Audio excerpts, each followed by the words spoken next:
Bem, meus irmãos, vamos abrir a palavra de Deus no livro dos Atos dos Apóstolos, capítulo de número 5.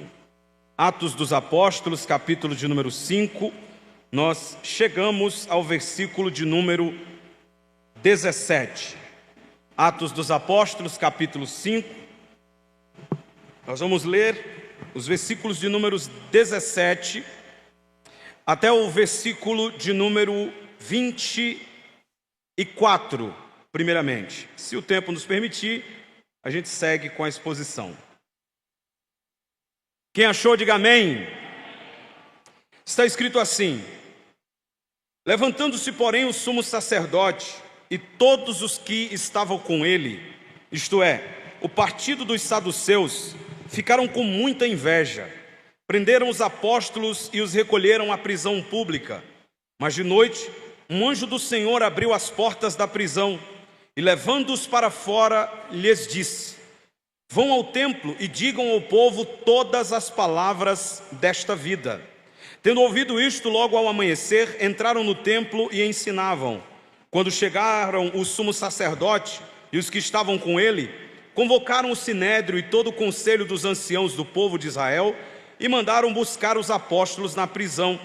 Mas quando os guardas chegaram lá, não os encontraram no cárcere, e voltando, relataram dizendo: encontramos a prisão fechada com toda a segurança e as sentinelas nos seus postos junto às portas.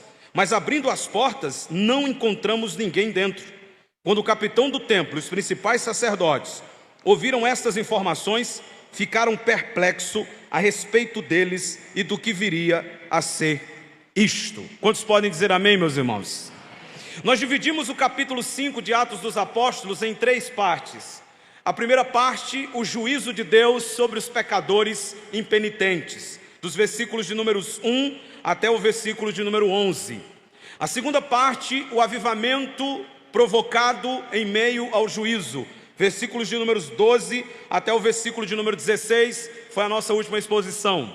E hoje nós vamos ver a perseguição que surgiu no meio do avivamento. Foi-se necessário entender, irmãos, que essa segunda perseguição que sobrevém sobre os apóstolos, ela acontece depois de uma manifestação sobrenatural de Deus, da mesma maneira que aconteceu em Atos capítulo 3. Os irmãos estão lembrados, nós já estudamos sobre isso, que em Atos capítulo 3, depois que Pedro e João, cheios do Espírito Santo, eles curam um coxo que tinha aproximadamente mais de 40 anos de idade. Aquela cura resultou em uma grande perseguição. E o mesmo grupo que está perseguindo agora foi o grupo que perseguiu outrora. Quando houve o milagre notório, quando a igreja manifestou o poder de Deus aos olhos de todos, eles então sofreram grande perseguição. E aqui está acontecendo exatamente a mesma coisa. Depois das manifestações sobrenaturais de Deus, por intermédio das mãos dos apóstolos, como está aí na sua Bíblia, no versículo de número 12, mais uma vez a perseguição se levanta contra a igreja. O avivamento, irmãos, acende a chama do Espírito no meio da igreja, mas o avivamento também atiça o fogo das perseguições. É muito bom nós entendermos que viver no avivamento não é sempre plenitude de glória. Viver no avivamento não significa viver em paz.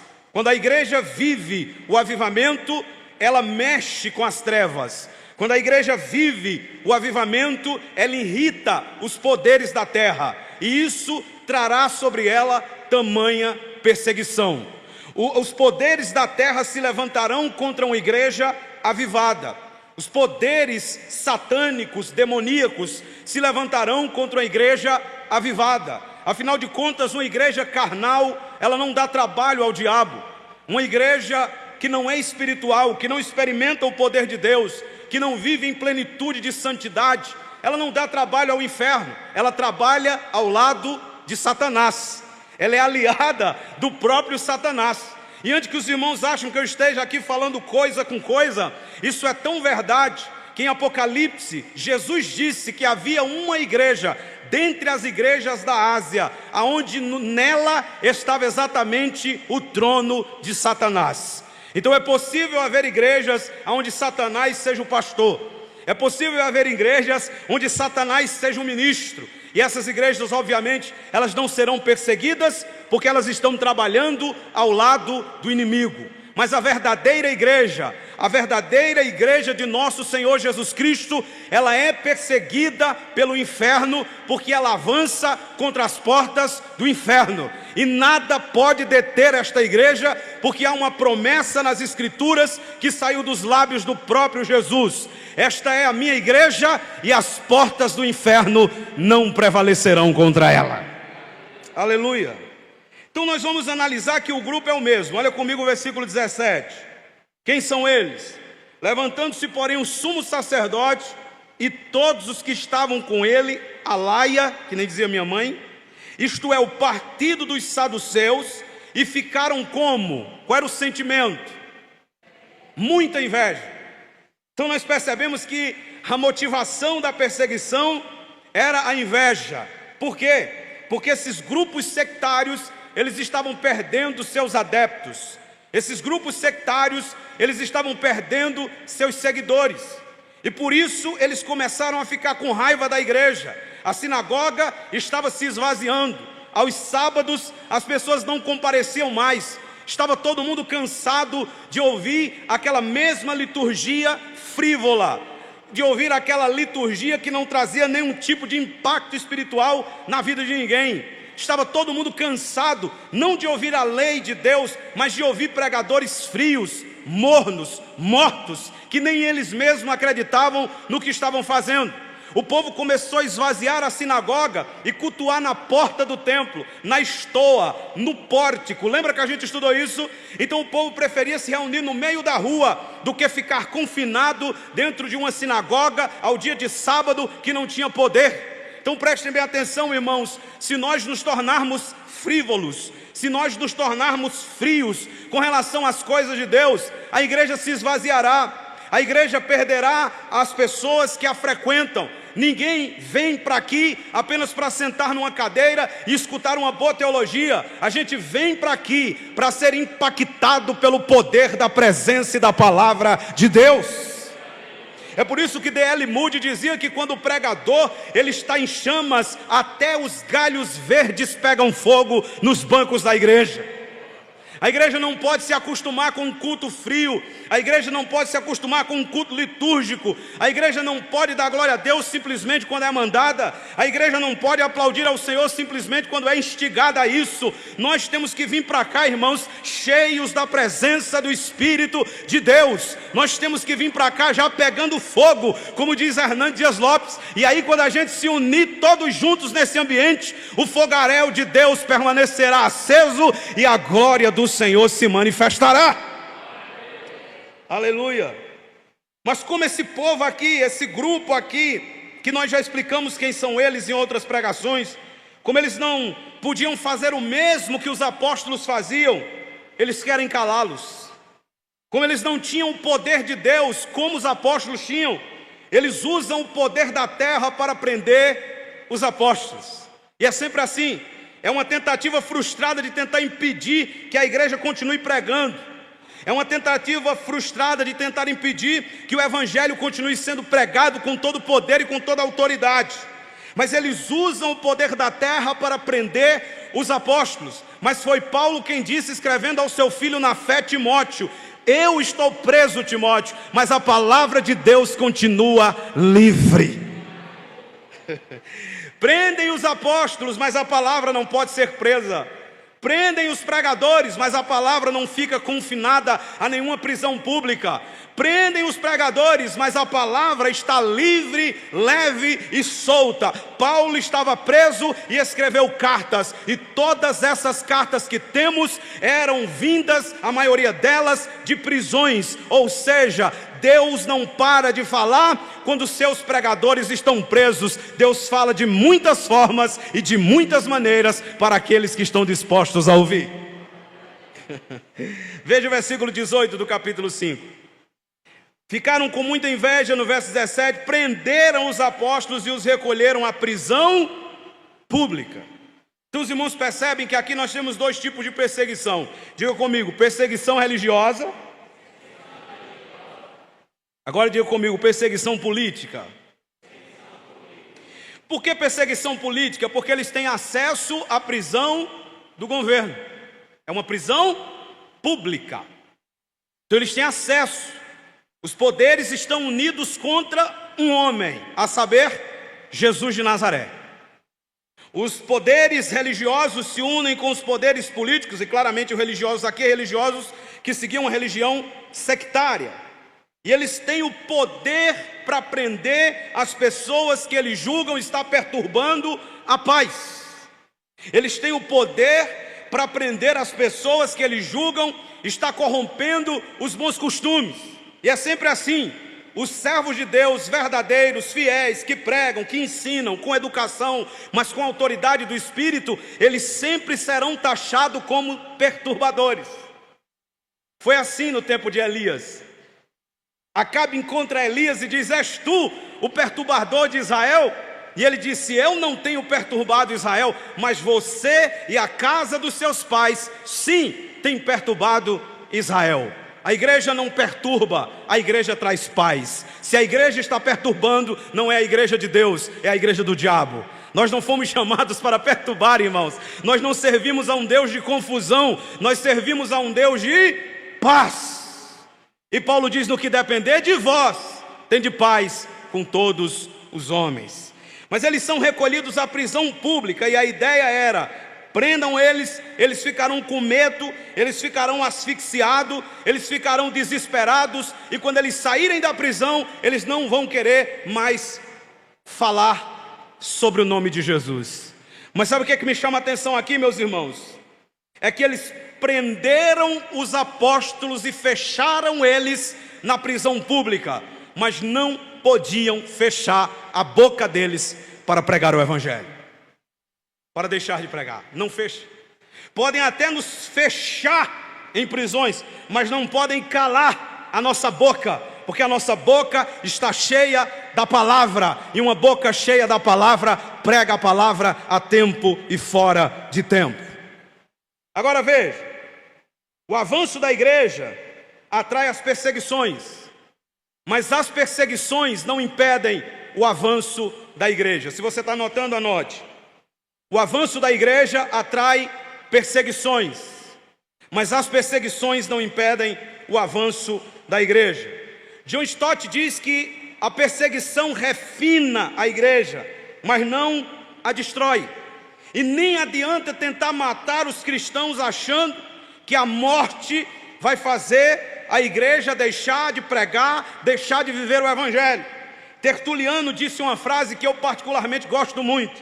Ele disse: matem-nos, torturem-nos, condenem-nos, façam da gente pó. Quanto mais vocês nos oprimem, mais nós crescemos. O nosso sangue é semente. Aleluia. Ninguém detém, irmãos, há um hino da harpa que diz isso: ninguém detém, é obra santa. Levantar-se contra a igreja de Deus é levantar-se para cair. Levantar-se contra a igreja de Deus é levantar-se para envergonhar-se. Porque por mais que matem alguns de nós, muitos outros surgirão. Porque enquanto a igreja de Cristo estiver na terra, ela vai crescer para a glória de Deus, nem que seja em meio às perseguições. É por isso, irmãos, que quando nós analisamos o que Deus vai fazer agora, é extraordinário. Porque no versículo 18 eles estão recolhidos numa prisão pública. Mas olha o verso 19. Mas de noite, o quê? Um anjo do Senhor abriu as portas da prisão e, levando-os para fora, lhes disse: vão ao templo e digam ao povo todas as palavras desta vida. Agora tem uma ironia aqui. Tem uma ironia. Volta aí, por favor, o verso 17. Olha o que diz o 17. Levantando-se, porém, o sumo sacerdote e todos os que estavam com ele, isto é, o partido dos... Do quê? Por que eu disse que tem uma ironia? Porque os saduceus não acreditam em anjos. Mas no verso 19, Deus mandou o quê para livrar os apóstolos? Um anjo. É como se Deus estivesse dizendo: o que vocês não acreditam é real, e para provar que é real, eu vou mandar aquilo que vocês não creem para livrar os meus servos da prisão. E eu sei que você está querendo uma referência. Abra aí Atos 23, versículo 8. Nós temos a informação de que os saduceus não acreditavam em anjos. Atos 23, versículo 8. Pois os saduceus dizem que não há ressurreição, nem o quê? Nem anjo, nem o quê? Ao passo que os fariseus admitem todas estas coisas. Mas está claro, o saduceu não acreditava nem na ressurreição, nem nos anjos, nem no Espírito. Mas volte para Atos capítulo 5, versículo 19. De noite, contrariando a teologia equivocada dos saduceus, Deus envia um anjo. Glória a Deus. Aqui é maravilhoso, porque o que esse texto está nos ensinando é: não importa o que os teólogos deixaram de crer, o que importa é o que está na Bíblia é para nós, e é para crermos. Irmãos, nós estamos vivendo a era onde há muitos teólogos aí, agora virou moda. Eu estava dizendo à minha esposa em casa, o podcast deveria ser chamado de burricast, alguns deles. Porque o que tem de gente burro, irmão, sendo convidado para podcast, para falar bobagem, não é brincadeira. É cada idiotice, os comentários é profundo. Eita sabedoria, sabedoria de quê, irmão? Do diabo? Não tem profundidade nisso. Mas o que tem de dito os teólogos aí que não acreditam mais em cura, não acreditam mais em milagres, não acreditam mais em ressurreição, não acreditam mais que Jesus ressuscitou, não acreditam mais em absolutamente nada do poder de Deus, mas acreditam em extraterrestre, acreditam em ET, acreditam naquilo que não existe e nega aquilo que é real. Mas louvado seja Deus que quando a incredulidade está tomando conta do povo, Deus mostra que Ele é o mesmo, Sua palavra é real, e para aqueles que creem, os sinais de Deus os seguem. Glória a Deus. Isso está claro em Marcos 16, ainda que alguns tentem negar que aquele trechinho não está no texto original, e está no texto original. Estes sinais seguirão os que creem. A filosofia do saduceu era essa. Estava lendo um documento antigo de um saduceu e ele disse algo interessante. Ele disse assim: não acreditamos em anjos porque não os vemos agindo. Ora, irmãos, se a gente for deixar de acreditar em tudo aquilo que a gente não consegue ver, a gente vai deixar de acreditar em muita coisa. O fato da gente não estar vendo, o fato da gente não estar experimentando, isso não é garantia nem prova de que as coisas não existam. Porque nós podemos não estar vendo, nós podemos não estar experimentando, mas em muitos lugares há pessoas sérias que experimentam, que vivem, que veem, porque o nosso Deus é um Deus sobrenatural, poderoso, não mudou, é o eu sou e permanece o mesmo para sempre. Não acreditavam em anjo, e o anjo vem. É uma ironia, não é? Naquilo que eu não acredito, vem e livra os meus inimigos. Mas eu chamo sua atenção aí, ó. De noite, um anjo do Senhor veio e fez o quê? E abriu as portas da prisão. Irmãos, não existem portas trancadas que Deus não possa abri-las. Não existe. Não importa o tamanho do ferrolho, não importa o tamanho das trancas, não importa o tamanho do cadeado, não importa a grossura das correntes, não há uma única porta que aquele que tem a chave de Davi não possa abri-la de dentro para fora. Glória a Deus. Veja aí por favor, Apocalipse capítulo 3, versículo 7. Apocalipse 3, 7. Ao anjo da igreja em Filadélfia escreva: estas coisas diz o santo e o verdadeiro, aquele que tem a chave de Davi, que abre e ninguém fechará, que fecha e ninguém abrirá. Não existe portas que ele não possa abrir. Apocalipse capítulo 4, versículo de número 1, João diz que foi aberto para ele uma porta no céu. Quando todas as portas da terra estiverem fechadas, ele abre uma porta no céu para os seus servos. Mas não existe portas, irmãos, que ele não possa abrir. Ele abre todas as portas. Veja Atos 16, versículo 26, por favor. Atos 16, versículo 26. De repente sobreveio tamanho terremoto, enquanto Paulo e Silas oravam e cantavam. Olha o texto: os alicerces da prisão foram sacudidos. Todas, o quê? Todas as portas se abriram e as correntes de todos os presos se soltaram. Todas as portas. Irmãos, não existe nenhuma porta que o poder de Deus não seja capaz de abri-la, não seja capaz de arrebentá-la, e se ela não abrir por bem, Ele vai despedaçar as portas, mas as portas vão ter que se abrir. Isaías 45, veja, Isaías 45, verso 1. Assim diz o Senhor ao seu ungido, a Ciro, a quem tomo pela mão direita para submeter as nações diante dele, para desarmar os reis e para abrir diante dele, o quê? Os portões que não se fecharão. Eu irei adiante de você, endireitarei os caminhos tortuosos, quebrarei os portões de bronze e despedaçarei as trancas de ferro. Você ainda tem dúvida que Deus pode abrir essa porta que você acha que é impossível de ser aberta? Não é. Ele tem o poder para derrubar, para abrir, para esbagaçar, para despedaçar todas as portas. Volte para Atos 5,19. Abriu as portas e, levando-os para fora, disse: vão ao templo. Sabe o que me chama a atenção? É que o anjo não disse assim: a cadeia está aberta, vão embora, fujam. Foi essa a ordem? Não. A ideia aqui é a seguinte: eu abri as portas da prisão para que vocês abram a boca e preguem o Evangelho. Esse é o sentido aqui. Eles não eram para sair da prisão e sair correndo.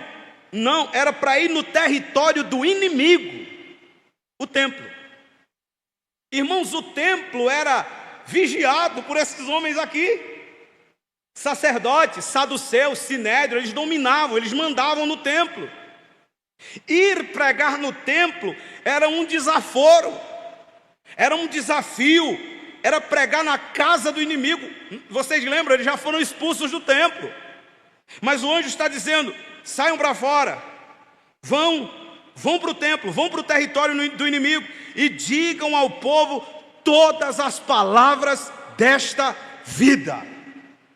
Isso é lindo, porque o Evangelho aqui, ele é identificado como as palavras da vida. Agora, por que isso?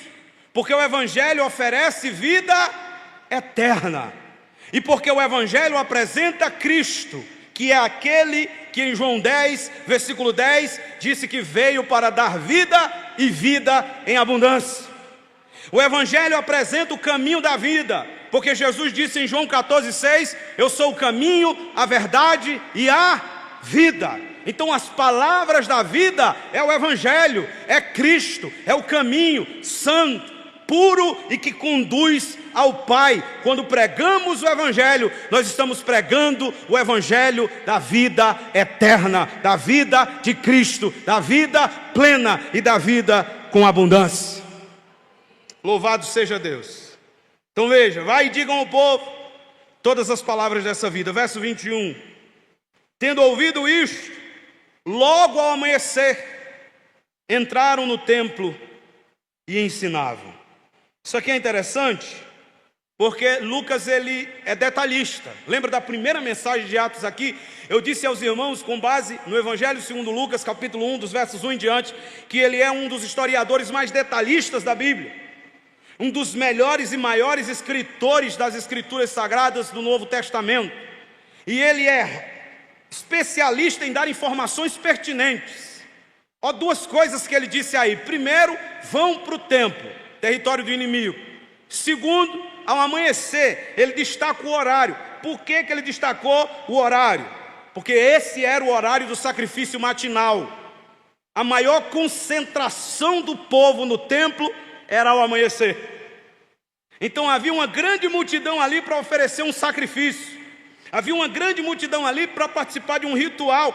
Então Lucas diz que os apóstolos foram exatamente na hora certa, porque onde há uma concentração de multidão, ali há uma oportunidade para a pregação. Irmãos, nós temos que aprender esse método também. Às vezes nós estamos cercados na nossa família por uma quantidade de pessoas num domingo, num fim de semana, todo mundo sentado na mesa conversando. Ali é uma grande oportunidade que Deus está nos dando de abrir a boca e pregar o Evangelho. E é claro que nós não vamos fazer isso de maneira formal, não é? Porque senão a gente assusta. Esperem, deixe-me abrir a Bíblia agora que eu quero trazer uma palavra. Não, é no meio da conversa, é no meio da história, é quando surge a oportunidade, é quando alguém fala que o sol está quente, é quando alguém diz que não acredita mais que em Petrolina vai chover, que surge a oportunidade para você falar de um tempo onde as pessoas não acreditaram numa chuva, mas a chuva veio, era o dilúvio e matou muita gente, e você apresenta o Evangelho a partir da história de Noé. As oportunidades sempre surgem diante de nós, mas nós infelizmente muitas vezes perdemos a oportunidade. Eu me lembro, irmãos, jovem casado com Ana, e a gente saía nas segundas-feiras e havia uma concentração de jovens na cidade da gente. Hoje isso não tem mais, porque todo mundo tem transporte. Mas naquela época ninguém tinha. E a concentração era na praça pública, onde as pessoas vinham dos sítios para pegar os ônibus. E era uma concentração gigantesca de pessoas nessa praça, entre 9h30 e 10 da noite, que era o horário em que eles saíam da escola para ir para casa. E nós descíamos, eu, ela e mais 2 amigos da gente, e nós rodeávamos ali aqueles ônibus, e eram as pessoas querendo subir nos carros, pau de arara, ônibus, e a gente com a Bíblia na mão, pregando o Evangelho, e desse trabalho fluíram tantos frutos, que ainda hoje tem congregações em sítios lá, que foram ganhos através da pregação de 4 jovens, inexperientes, mas cheios do fogo do Espírito Santo, e de vontade de evangelizar. A gente não pode evangelizar só quando a igreja se reunir para sair para o evangelismo. A gente deve ter ousadia para usar as oportunidades que estão diante de nós para pregar o Evangelho, porque a ordem para nós é essa: vá e diga ao povo as palavras desta vida. Vá e diga ao povo o que Jesus fez com você. Vá e diga ao povo o que realmente aconteceu com a sua vida, com a sua história, quando Jesus entrou no seu coração e mudou você completamente. Nós temos que pregar, irmãos. Nós temos que usar essas oportunidades. Um convite para ir a um culto, para participar de alguma coisa da igreja. Tudo isso são métodos de evangelismo. Muitas vezes a gente pode não ter toda aquela habilidade de fala. Às vezes a gente pode não saber muita coisa sobre Bíblia, sobre versículo, mas eu tenho certeza que todos que estamos aqui esta noite sabemos dizer o que disse a menina escrava na casa de Naamã. E o que foi que ela disse? Ela disse assim: se o meu Senhor estivesse em Jerusalém e conhecesse um homem de Deus que está lá, certamente ele seria curado dessa lepra. Ela não sabia dizer muita coisa sobre o Deus de Israel, mas ela sabia apontar o endereço. Talvez você não saiba dizer muita coisa do Evangelho, mas eu tenho certeza que você sabe dizer isso aqui, ó. Se você for num culto, numa quinta-feira ou num domingo, lá na rua Adalberto Barros, lá na Igreja Batista de Vila Marcela, Deus pode falar ao seu coração e você pode ser transformado e ser curado da lepra do pecado. Isso qualquer um de nós sabe dizer. Então às vezes só precisa fazer como a menina escrava na casa de Naamã. Não precisa muito enfeitado, não precisa muita coisa. Só convida, só chama e deixa que o Espírito fará o trabalho dele. Martinho Lutero dizia que Deus nos permitiu falar aos ouvidos das pessoas, mas é Ele quem se encarrega de introduzir o Evangelho no coração delas. Então a gente só fala aos ouvidos, mas é Deus que coloca lá dentro do coração dessas pessoas. Vamos lá, vamos prosseguir. O versículo de número 21 diz: tendo ouvido isso, logo ao amanhecer, entraram no templo e ensinavam. Obediência. Obediência total. Quando chegaram o sumo sacerdote e os que estavam com ele, convocaram o sinédrio e todo o conselho dos anciãos do povo de Israel, mandaram buscar os apóstolos na prisão. Mas, quando chegaram os guardas lá, não os encontraram no cárcere. Deus já tinha livrado. E voltando relataram dizendo: encontramos a prisão como? Fechada. O anjo abriu, versículo de número 19, levou eles para fora e depois fechou. Veja que as coisas de Deus é organizada, né? Não deixou a porta aberta, não deixou bagunçado, não, tirou para fora e ainda fechou a porta. E tem mais. Diz aqui, ó: encontraram a prisão fechada com toda a segurança e as sentinelas nos seus postos junto às portas. Porque no versículo 19 diz apenas que eles abriram as portas. Aí dá a entender que não tinha ninguém vigiando, não é? Mas quando chega aqui no versículo de número 21, Lucas explica que na verdade haviam pessoas ali que estavam guardando o cárcere, versículo 22, que estavam vigiando, que tinha segurança e que tinha sentinelas nos seus postos. E o anjo abriu a porta, tirou eles de lá, e esses camaradas aqui não viram absolutamente nada. Porque quando Deus quer, Ele bota o inimigo para dormir, para dar livramento ao seu povo.